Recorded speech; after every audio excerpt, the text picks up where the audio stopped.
Hey everyone, welcome to Exploring Health, Macro to Micro. I'm your host, Parker Condit. In this show, I interview experts from all areas of health. This can be in areas that you might expect, like exercise, nutrition, and mental health, while other topics may be in areas where you are less familiar. My guest today is Greg McLean. Greg is the co-founder and co-owner of Premier Fitness Systems, one of the top performance gyms in the country. He's also been named one of Golf Digest's top 50 golf fitness trainers in the country multiple times over the past decade. Premier Fitness Systems is also the gym where I trained out of when I first moved down here to Scottsdale, which is how I know Greg. With that being said, you'd probably expect today's show to be about fitness or training, but it's actually not. We're going to be talking about Greg's personal journey to gain back his life over the past few years. He was struggling with debilitating fatigue, brain fog, and just didn't have the energy to live the life that he wanted. He was getting a lot of disconnected non-answers from many of his own healthcare providers. So while doing a lot of self-experimentation and research on his own, that's how he kind of figured out what was going on. The easiest way for me to describe what we talk about today is to say we talk about a lot of mouth stuff. So many people probably don't think about their mouth much outside of brushing their teeth or going to the dentist, but there's a lot more going on. For example, your tongue should actually sit on the top of your mouth and almost be suctioned up there, and that's the normal resting position. So if your mouth isn't big enough for the tongue to kind of sit comfortably and rest in this position, you can end up with a whole host of health-related issues.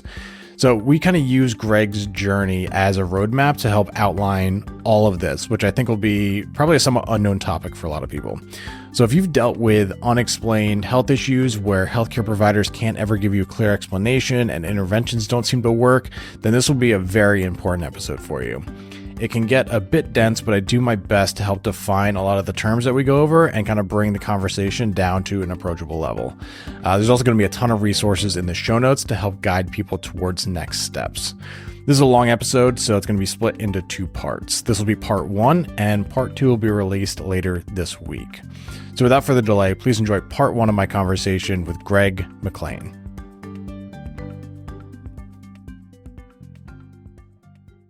Greg, thanks so much for being here. Just by way of backstory, we used to work together. We worked together for a year and a half, 2 years. I worked in your gym, PFS, Premier Fitness Systems, which is a great gym here in Scottsdale.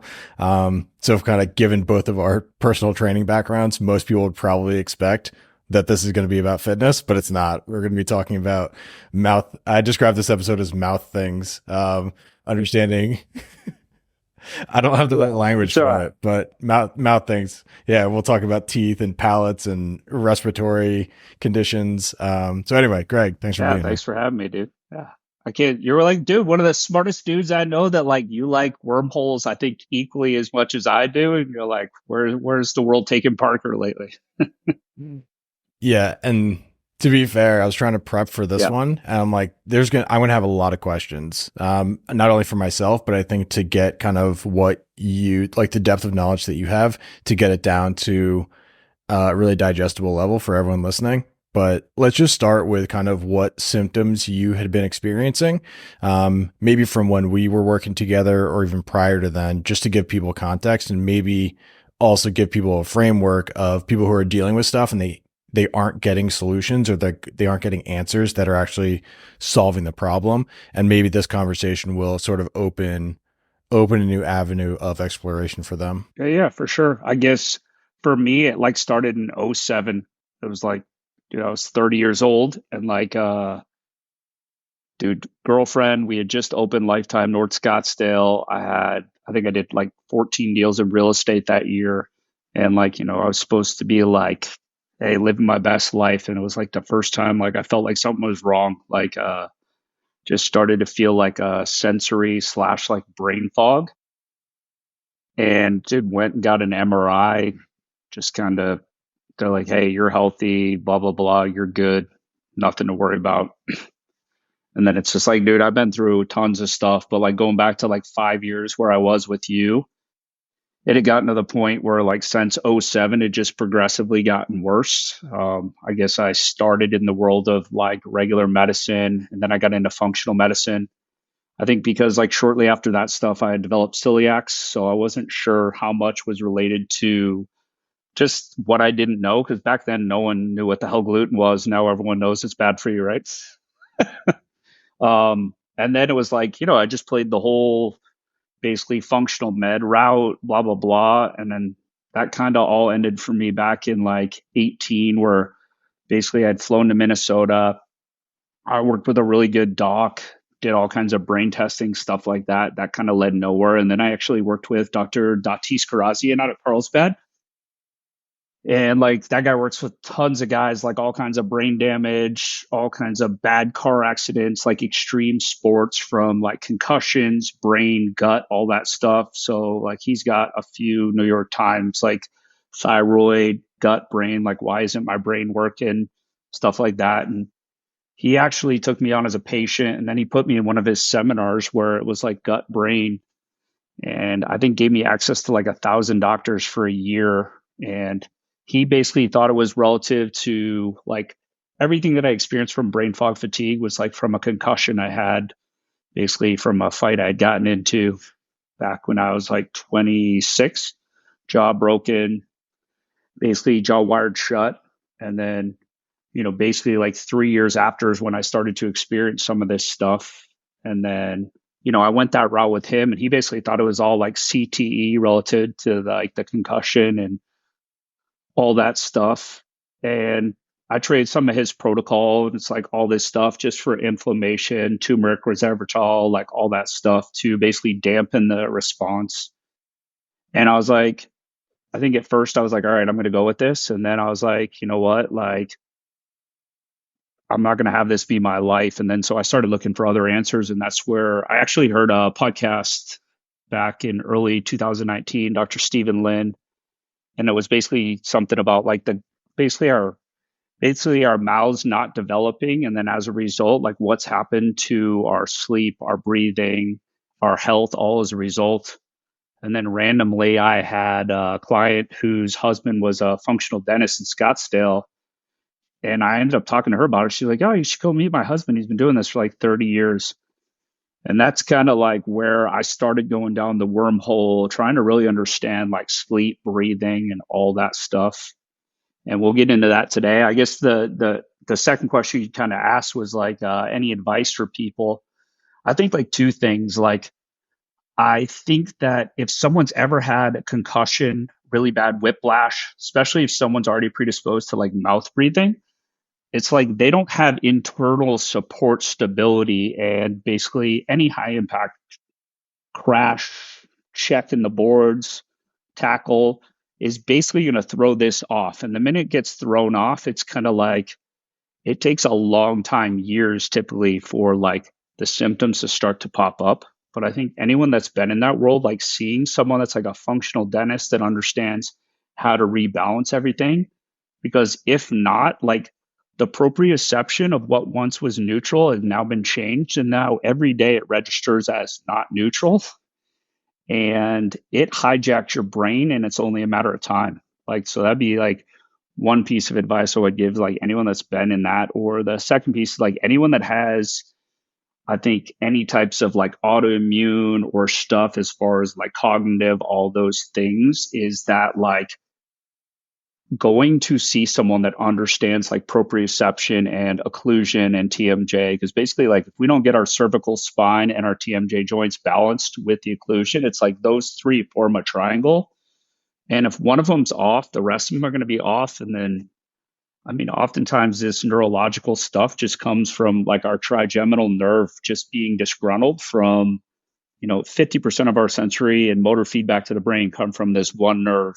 And it's like, if our occlusion or our jaw or our cervical is off, like we're just constantly getting this kind of almost like a down power line with a direct feed into the brain. And then I don't think people realize that like there's a lot there for symptoms that tend to be erratic. They don't make sense. And it's kind of like there's a lot there, especially all your neurological, all your stuff like Tourette's, Parkinson's. You start to look at all these things from a tics and occlusion, vertical height of the teeth, molars, all that stuff. I mean, there's some crazy research out there. I can imagine. So I don't want to bury people in vocabulary right off the bat, but can you describe what occlusion is, just so we can kind of get that one defined, and then we'll move on to Yeah. kind of the next area.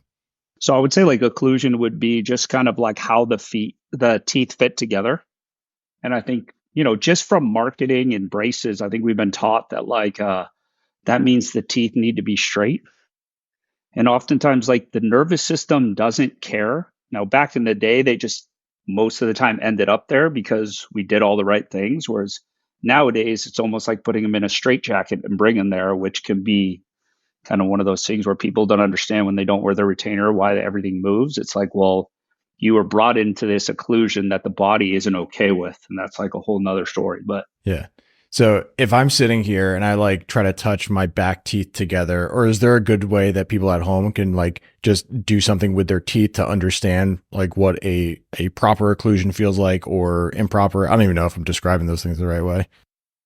it'd be more like this, like oftentimes because most of our jaws did not develop to full size, and it's like we don't even like I would say many people walk around because they lost the ability to breathe through their nose. They'll clench. And a lot of times, like their bottom arch, especially like the back molars, have never even fully erupted because at some point they couldn't support the weight of the head. They couldn't stay nasal breathing. And so they started clenching one to support the weight of their head. And then it's like basically all the growth centers in the lower jaw, like were affected from being stuck in fight or flight, from I can't breathe through my nose. And then it's like people just clenched. And this is where all this stuff can kind of get thrown off. And this is where I've even learned in my own journey that like it's like even in training, it's like everyone's a functional trainer, but it's just kind of like, all right, there's levels to understanding. And it's like to me, it was just a matter of like, I'm going to keep going until I find someone that understands from a symptom perspective. And that's where like the two best TMJ docs I've ever heard in the United States, like go into looking for distinctions to find help for myself, was that like these guys grow the back bottom teeth because 90% of our sensory comes from that, how the back molars hit from having stability in basically the trigeminal nerve, as well as like from our occlusion. And these guys both oftentimes say that for many people that have issues with TMJ, it's like they need to grow the back teeth, meaning get the back bottom molars to fully erupt in order to alleviate symptoms. Okay. How does one do that? How do you get teeth to grow more? So he basically they have like different devices, or they can use like braces with bands, and it's basically like it basically creates the situation in which like the forces are there as if we're still growing to get the lower arch to fully erupt. It's pretty freaking cool. Yeah, no, it sounds like it. You touched on something which is just so common in the US healthcare system. And it's also like just based on, I don't know, 7 minutes of conversation already, people are probably understanding, oh, you really go deep into this stuff. So how many doctors do you think you had to go through? And just describing the way you went through it kind of speaks to like the siloing issue that we have in the US where most doctors can't really communicate with each other in a meaningful way in the way that patient data moves from doctor to doctor. And then, how many doctors do you need just from like the neck up? You have, dentists, you have ENTs, you have neurologists. There's so many just for above the neck. So like, how did you navigate this other than just being like so persistent in trying to kind of find a solution? Because I'm sure so many people go through this and they probably just give up at some point. They're like, because I Yeah. know how much you went through to some degree. So if you can just describe sort of like which types of doctors you tried to go through, just to maybe give people an idea of where they are and maybe where they can go from here. Yeah, like I guess a lot of it all comes back to like first of all just not really understanding like I've seen 50 dentists in my life, right? And like no one's ever like every one of them when I was a kid was like, "Oh, you're a mouth breather." But none of them told me that my jaw was 30 to 40% smaller than it should be per se. And then it's just like, I got to 44 years old and all of a sudden it's like, dude, you have the jaw of like a 5-year-old kid. And then my right nostril was pretty much all the way occluded. I'm like, yeah, no shit, I got health problems. It's like I Right. can't breathe. Yeah. But Which like, is how was never, kind of foundational to life. yeah, they're like, no doctor's like, yeah, you got a problem. Let's do something. It was always like, so I guess it's like, there's the I think when we can't nasal breathe, we can't sleep. So I think I realized after many doctors that there's like fatigue related to basically I have sleep disordered breathing. But if you have a sleep breathing problem, you have a breathing problem 24 hours a day, which is funny that like CPAP's the gold standard. It's like, well, what about the other 16 hours a day? And then it's just like the other side of the fatigue, I think, is like our occlusion and our nervous system being happy. And that's like balanced joints with like teeth that work optimally. So our nervous system doesn't have to work so hard all day long to make it all work. And it's more like when our teeth aren't the way they want, we're not sending good signals to the brain. It's like we're actually sending false information of where we are in space all the time, every day, and then it's just like, that's just like overdrive. So I think there's like the airway side, and then I think there's like the TMJ. And like for me, like I sought many doctors, but it was like one that just did an ENT that was basically tonsils, adenoids, deviated septum. And then it was kind of like that guy was traditional medicine. He didn't understand the whole like palate expansion. He actually made fun of it, even though my palate expander did testing. It hit college, which was pretty funny. And then I flew to New York City, and there's a really, I think he's like the godfather of UARS, this guy, Dr. Avram Gold. He's basically been doing sleep medicine for 40 years. And he actually went with me to the surgeon there, and they've been doing this for like 20 years. And I'm like, I've never heard of this. And then he's like, oh, yeah, we've been expanding adults for like 20 years. And then he basically explains that to me. And then I come back to Arizona, and that's where like I found a team to basically help me here to do expansion. But then it's just like after the fact, it's like, well, if our tongue can't fit in our palate, we can't support basically the just the nose from basically the nose basically actually almost folds. So it's like the palate folds up and the nose closes. So now after all this time, you expand the palate, I can get but then I realized like I couldn't get my tongue up there. And part of the reason I never developed is because I had a posterior tongue tie. So then it's like, all right, then you do some myofunctional exercises. I figured out how to get my tongue up. But then it's just like if your nose has always been collapsed because you've been a mouth breather, then it's like the nasal valve, basically kind of the end of your nose, has always been compromised. And that's what you need to move pressure in your nose. So then it's like understanding like these are all things like teaching myself like now I understand that there's definitely like a order as far as like how I would approach it. But it was like I was like this all to kind of figure out my own stuff. Yeah, I can imagine. Also, like not necessarily coming from that background, you're kind of just in a dark room with your eyes closed, and you're just reaching out, trying to navigate your way through this. And I feel like that's how most people kind of think of the U.S. healthcare system. I am going to want to come back at some point to maybe giving people a list of questions that they could ask their dentist, because you said you saw so many different dentists. And also anyone listening, to just kind of give you context around this, I follow a handful of functional dentists on Instagram, and like they end up reposting your stuff. So like this is not necessarily like common knowledge amongst dentists. So like some of them are learning from you. So that's why I really wanted to have you on here. Awesome. So let's kind of get to the point where you are now. You've been dealing with this for a while. So like, how are you feeling now? And then we'll kind of go into like what interventions you actually went through. Yeah. Like, so I feel good. Like the last 45 days, it's like, I feel like I finally found like the linchpin of everything with like finding a TMJ doc to help me balance. And I literally feel like I started to get my life back. It's like my life force, my energy. It's almost like to think about something other than just trying to figure out how to get through your day, and then just having something left over, and then like, oh my God, like I can have a life again. What am I going to do? Because it's been so many years that like I literally would just come home, work, and crash. I mean, I've probably done more outside of work in the last 2 weeks than I did all of last year outside of work. That's crazy.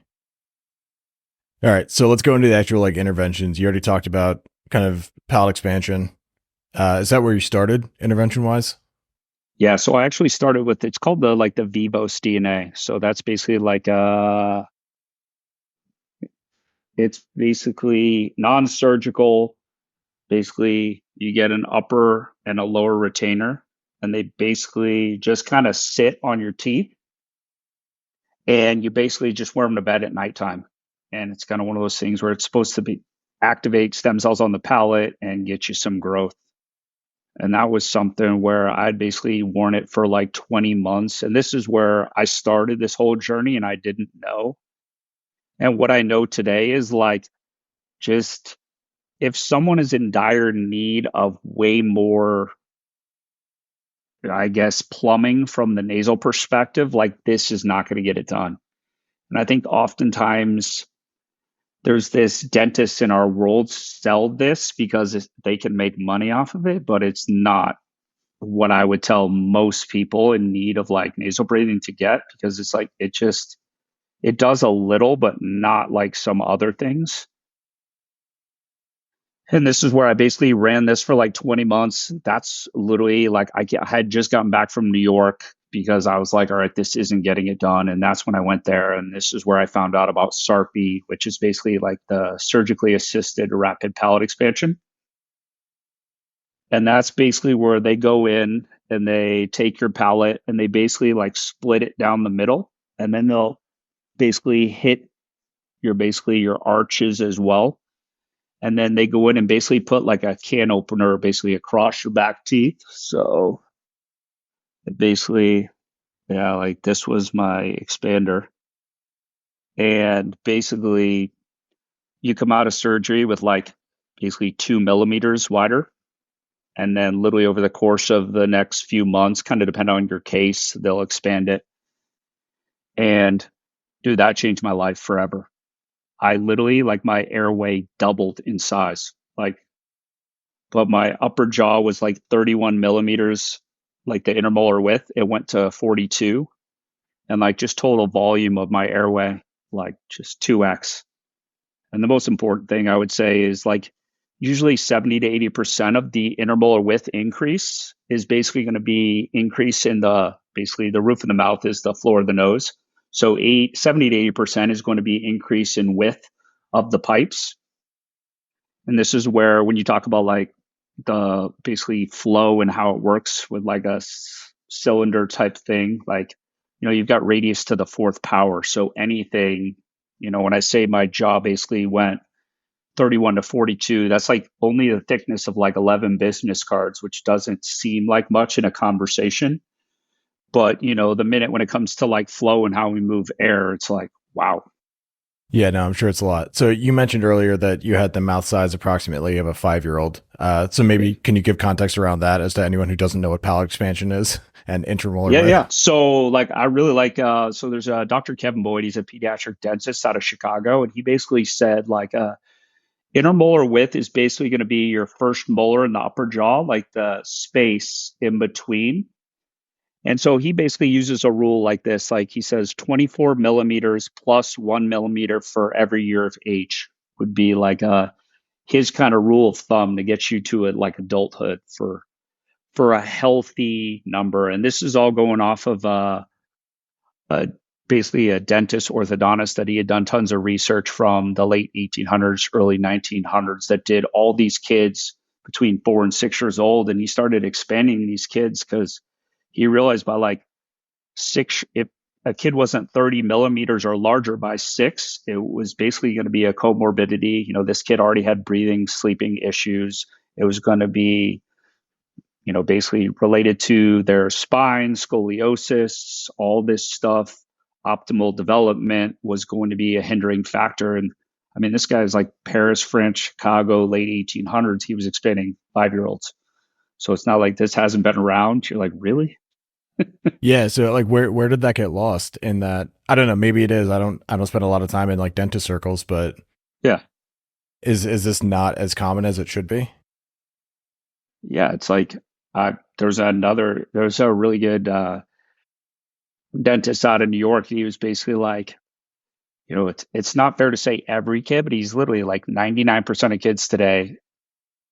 This guy, Dr. Ben Miraglia, he's like 99% of kids today are underdeveloped. Like it's every kid. Like everyone is underdeveloped. So like, you take this 24 millimeters plus 1 millimeter a year at age, you basically need probably roughly 36 to 37 to actually be able to fit your tongue in the roof of your mouth. Okay. And you're at But 31. Yeah, Okay. So like that of a 7-year-old. yeah. What should have been. Okay. And then like I went to 42, but like basically at 37, I can't fit the tongue in the roof of the mouth. So I am now left with basically a tongue that doesn't fit in a cage that's too small and it ends up sticking in my throat. The other thing is I can't support the weight of my head over my midline because my tongue doesn't fit in my palate. So then it's just like I'm stuck clenching my jaw for the rest of my life. The cost of my basically my spine health as well as all my posture. And then it's kind of like from I can't move my neck technically because my pterygoids, the muscles in my mouth, I can't get them to free up because my tongue doesn't fit my palate. I'm stuck in this really bad habit. Just most people don't understand the context of what that means. Yeah. So for anyone listening, I think understanding the relationship of like where your head sits on top of your axial skeleton is largely going to drive so much when it comes to balance and overall posture, or maybe not posture, but position of how you navigate the world. And a lot of that, or so much of that is driven from kind of tongue position and palate. So if you think about these things from a very extreme example, if you just jut your head forward all day, you're going to feel yourself needing to compensate in certain ways to hold that sucker in place. So obviously you get that's a very extreme example, but what you're dealing with, or what a lot of people are probably dealing with, is something that may not be visibly noticeable all the time, but you're doing it all day for years. So that's why you get sort of this compounding effect over time, which is incredibly detrimental to exactly what you've been speaking of. You were talking about most kids nowadays needing expansion. What do you think's been driving that? I have theories, but do you know like what environmental factors or lifestyle factors there are that are driving sort of the underdevelopment of children's jaws nowadays? I mean, I guess I would say like a few things. It's one, like, there's nothing better from like basically the bioidentical fit of like breast milk. And like, when I always get into like breastfeeding, I talk about like performance. Like, if I'm trying to get your kid to the best pro athlete status by age 3, I'm going to basically, because I think like a lot of moms, like, they're like, oh, shaming moms that can't or don't want to. And it's just like, I'm just talking from a pure optimal development. Like nowadays, that's very important. I think it's like getting reps. And I think oftentimes people don't understand that, like, when you breastfeed, you seal the palate. And the way that happens is like your anterior, your hard palate, your soft palate, like seal like caves. And this is where we actually get the pressure strategy. Like the fact that you have to uncouple from a boob if you're mouth breathing is kind of like a fuselage. Whereas like with a bottle, that's not the case. So although it may seem the same, the physics isn't the same. Like the fluids of the physics isn't. And then as a result, it's like that pressure strategy is the very essence of how we start to set the stage for nasal breathing. So, I mean, I think that's the biggest thing is like the reps. And then I think that there's a few other things. I think you have generationally, right? We have moms that little by little, it's like the food quality. So it's like we're not as robust, our bones. It's like the very essence of getting optimal epigenetic signaling from our foods. We fill a lot of our diet now with stuff that doesn't do that. And then I think it's like the weaning process where kids are no longer given food that really makes them work and stimulate the jaw from a force production standpoint. We're given all these soft mush, goo, all that stuff. And it's kind of like, that didn't exist. So then it's just kind of like to breastfeed for longer and then getting kids to really do it the right way with really working hard the minute we kind of bring them into the weaning world to really challenge all those things. And then it's just like, I think we have an all-time high from an environmental stuff, right? You've got all these allergies and kids are stuck inside. So then it's just like, these kids almost need to get everything right and can't afford for anything to go wrong long enough that switches them from nasal breathing to mouth breathing. And then, the biggest thing I've seen in this, because I've probably 300 to 400 people that I've measured, like their jaw, like intermolar width, is like just surveying people. And a big part of it is like literally your genetic line. That's huge. Yeah, a lot of it, I'm sure, is out of control. My guess was going to be breastfeeding as a primary driving factor. I'm trying to interview Dr. What's her name? Mandeep Johal Okay. up in Canada. Do you know her personally? I don't know her personally, but I like know of her. Okay. Yeah, she's reposted at least a few of your things up until this point, but she does a lot of tongue ties.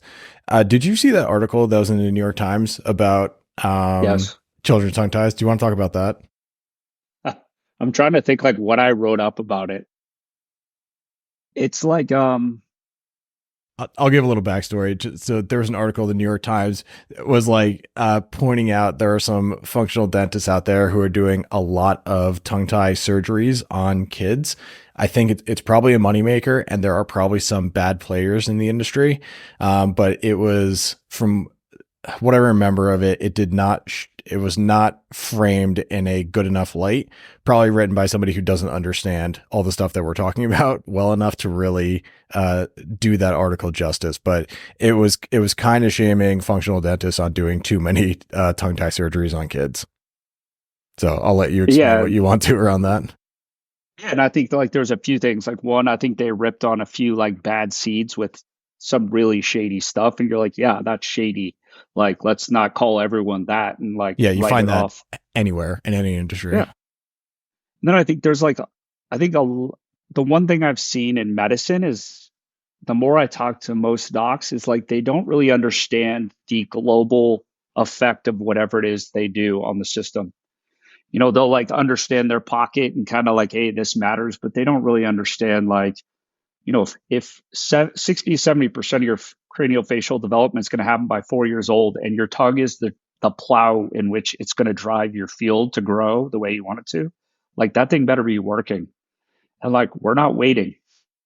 And like, you should understand like when it's working, when it's not, when we might have a problem. And then it's like, all right, it's probably not going to fix itself, which is, these are all the things like, and I think oftentimes in medicine, we have a lot of people that like maybe they don't know. Like I had a myofunctional therapist for 6 months and I was like, I can't make the caves movement. And then I was like, I'm going to go looking for answers because they're missing it. And then I was like, I literally probably Dr. Sarush Daghi at the Breathe Institute in LA. They're probably the best in the world at educating people, doctors, practitioners on like the myo side, the tongue tie release, and kind of it's basically like it's never an all or nothing. It's just a perspective. And then it's like he's basically got these normative ranges. And then it's just like, all right, if you're not in the normative range, like how off are you? And then it's like, is it hard to tell or is it like it extreme?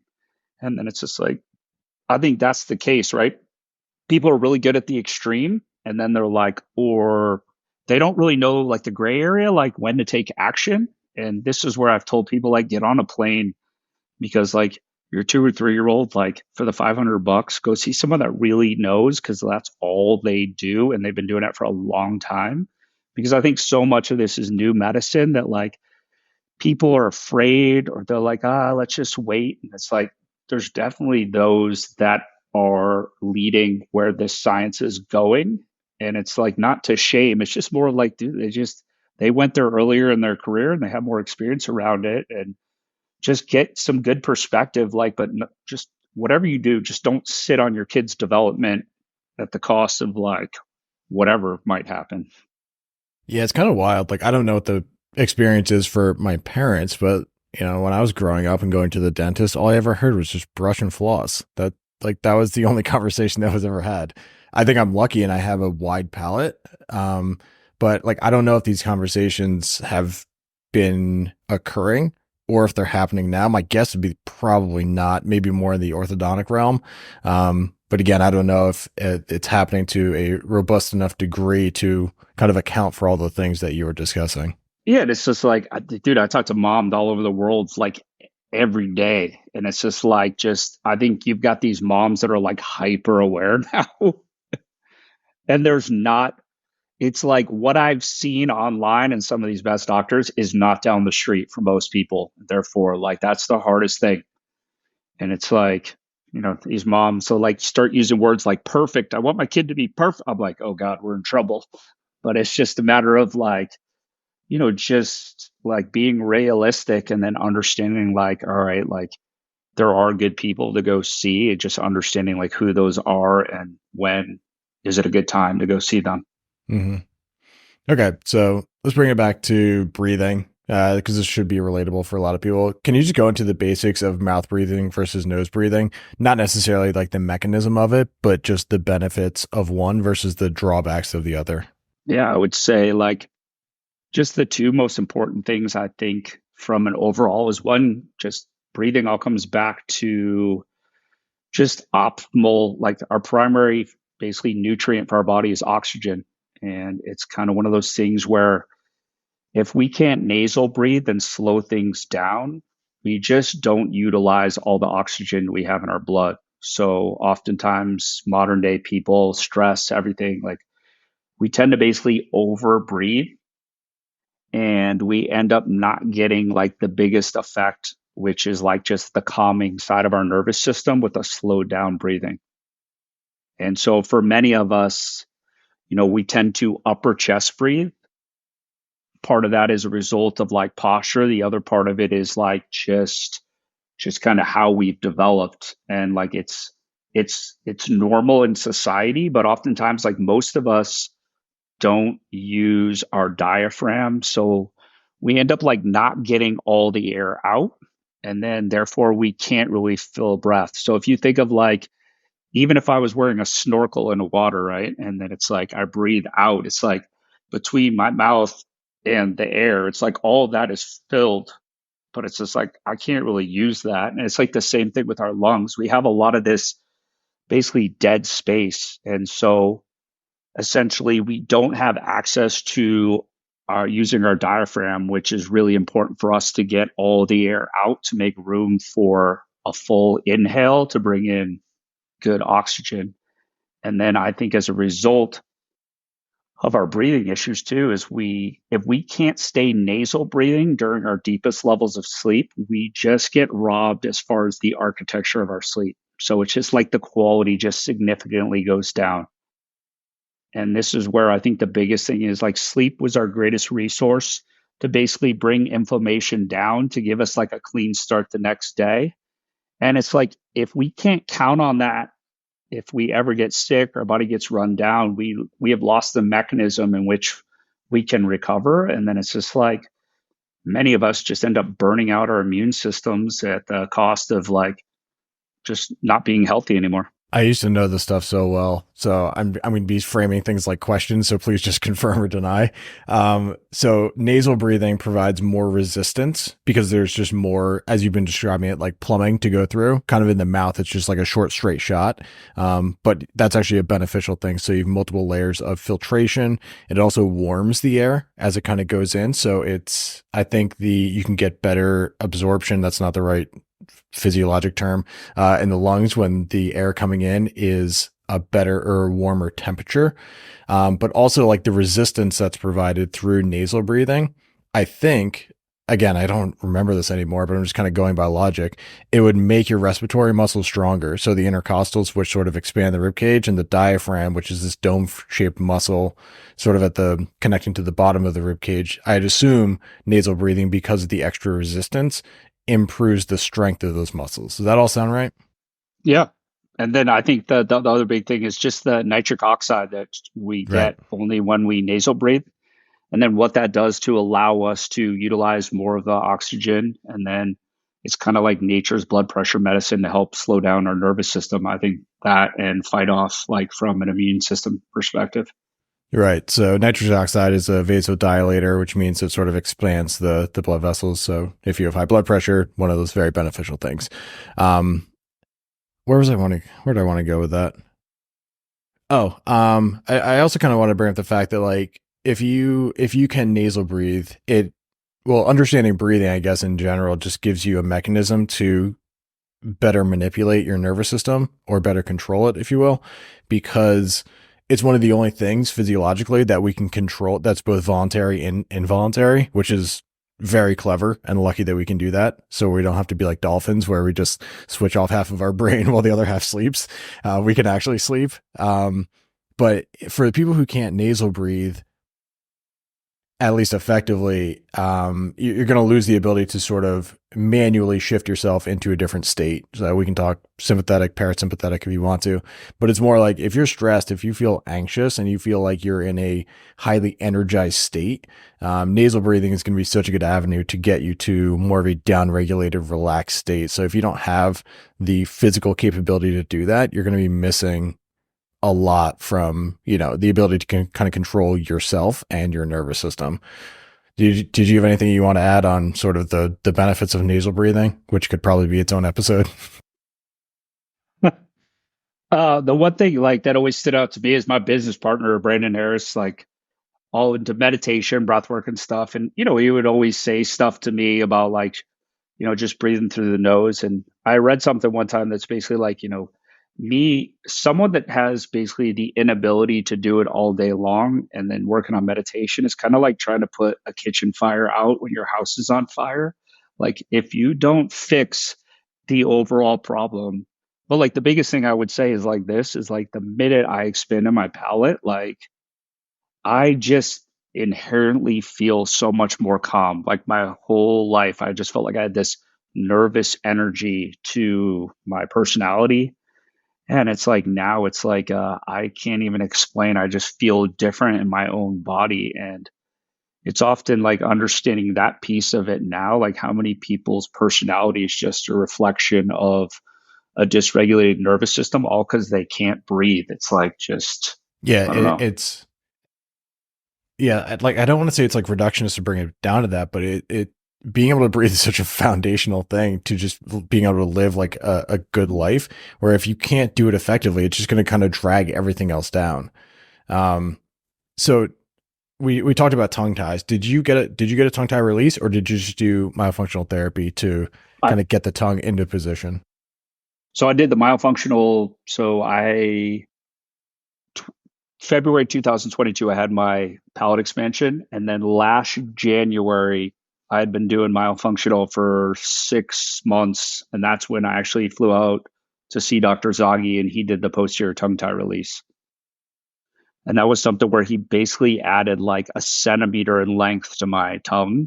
And it was like, that was dramatic in the sense of like, to improve the very mechanics inside my mouth and to like feel it instantly like, oh, because up until that point I could never get my tongue on my palate, one because it was like just too small, and then I expanded my jaw and then it like I could get the tip but not the back, and then it's like to then have the space and then release it was kind of like someone gave me a bigger cage and a longer leash, and it was like, this is awesome. Right. Yeah. So can you just describe like where the tongue is supposed to sit? For Yeah, anyone yeah, who's like, hopefully at home, maybe listening, be like, I don't, maybe, a lot of people probably don't have good tongue awareness of like what their yeah, tongue yeah. is kind of doing in their mouth throughout the day. Makes me think of my mom, like trying to teach her, and she's like, what am I doing? But I would say like this, like basically, as far as your tongue wants to sit basically like a millimeter or two behind basically the back teeth in an optimal situation. For some people that like their jaw is not quite big enough, it might touch the teeth. But optimally, if it sat there all day long, it's going to push your teeth outward, which isn't good for the occlusion. But optimally, it would basically sit basically a millimeter or two back. And then it's just like the tip of the tongue is going to sit there. And then it's going to follow all the way along the hard palate into the soft palate. And biggest thing I say for a lot of people that have had a hard time with this is like, think of like, if this is basically my tongue here, like if I put like a dime in the back of my tongue, I want to basically think about like, I'm basically trying to stamp it up through my palate. So that basically the tongue is basically going to sit just behind the front teeth. And then I want to push up. And then basically, if I was to swallow once or twice, that's what basically like vacuum seals the palate. And you basically have two small caves, like the anterior posterior. And that anterior posterior, like caves that sits there, like one protects your airway. And then that is the stability for our stomatic gnathic system because it's like it's not going anywhere. And then basically everything from a sensory perspective sits right behind the nose off of that from temperature, vision, hearing, all that stuff. So now I have a stable environment in which to take in all my sensory to get it right, kind of thing. So I've known this for years that your tongue is supposed to sit on the roof of your mouth, and it still doesn't totally make sense to me. I'm like, but gravity would say otherwise. So if anyone's kind of thinking that, I still think that, and I've kind of known the mechanisms behind this for a few years. So to me, it still doesn't make sense, but I understand that's where it's supposed to go. Yeah, yeah. So I appreciate the explanation. All right. So where are we in your like intervention journey? Bowel expansion, posterior tongue tie release. Can maybe you go into start describing like the myofunctional therapy exercises you were doing, just so people have an idea of what those are? Yeah, I think like this is like especially for moms, like early on, I think this is like really important. Like worst case scenario, like you can go online, like the Breathe Institute, like they have people. So especially people other countries or people you're listening to that just like live in towns that like they don't have access. Like the fact that you can do this now online. But like I think this is one of the best things because regardless of like a kid having a good enough size palate or not, like just teaching your child good oral posture and function early on can be like a game changer, whether they do expansion or you just want to help your kid. But I think this person oftentimes is in this world and has a good understanding of like, does a kid have issues? Like maybe they should get expansion, maybe they should do this. But like oftentimes like a good myofunctional therapist like understands that and can at least guide parents, especially as like a first line of attack for those like, I don't know what to do kind of thing. But from an exercise, it's like it starts with an assessment, looking at the tongue. Does it have full function? And then it's kind of oftentimes, just living into any bad posture oftentimes will compensate. So it's kind of meeting the client wherever they are from what are they working with? And then it's like, okay, how are we going to improve this? Or if a child or like myself has a tongue tie, it's like, what are the compensations I've made? And then let's prepare the body to be in a good place so that if you are to do a release, like you're going to get the most out of it. And like, I think of it as like a stickiness, like as far as people having the ability to keep it. Cause I think, there's many times where like the tongue tie served a purpose as part of our development. And I think that's the other thing. Like people don't understand, like it's a form of stability for the human body. So at some point we don't want to just go in and cut it. And it's like oftentimes the body is relying on that. So understanding like we want to get the body in a good place to be able to be without it. And we talk about like a neutral position, getting the body in a good position where everything is kind of neutral and balanced to allow for kind of lasting change as well, I think is really important. How does mewing tie into this? That's one of the only words that I've seen a lot in that space. Can you describe what mewing is? Yeah, like mewing is basically like a lingual palatal suction where you basically push the tongue up on the palate and you're like, it's basically like you're doing bicep curls. Yeah. So it's basically like an isometric, like depending on, so there's a lot of people out there. And it's like, I think there's a lot of people out there that don't understand, that have heard some other people that don't understand. They put together like this following and that it's like, what is going on here? So it's like, it's like my mom going on YouTube and figuring out what exercises she should do for her fitness. It's like so it's kind of, yeah, but it's like, so like one, I think there's like dude, Mike Mew is brilliant, man. So it's kind of more like it's all case sensitive. So people understanding like where does that fit? I think sometimes people, it's like, I don't care if you mew for an hour, you go and do bicep curls for an hour tomorrow. If you haven't been in the gym, like, did you really think that was going to end well? It's like the same type of thing.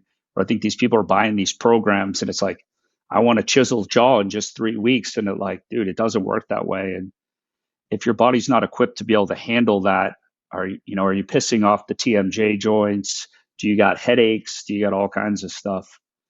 But like basically it's the tongue pushes up into the palate and then you're basically getting like a swallow a few times, and you're basically just kind of driving up into it. It's like you said, it's an isometric where nothing's really moving, but you're holding tension.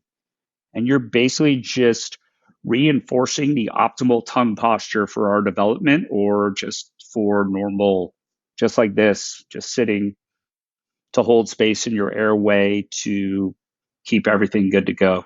Okay. So I can imagine that being beneficial if it's the right intervention. But if it's the incorrect intervention, it could just be driving like further dysfunction, if you will. Hey everyone, that's all for today's show. I want to thank you so much for stopping by and watching, especially if you've made it all the way to this point. If you'd like to be notified when new episodes are going to be released, feel free to subscribe and make sure you hit the bell button as well. To learn more about today's guest, feel free to look in the description. You can also visit the podcast website, which is exploringhealthpodcast.com. That website will also be linked in the description. As always, likes, shares, comments are a huge help to me and to this channel and to the show. So any of that you can do, I would really appreciate. And again, thank you so much for watching. I'll see you next time.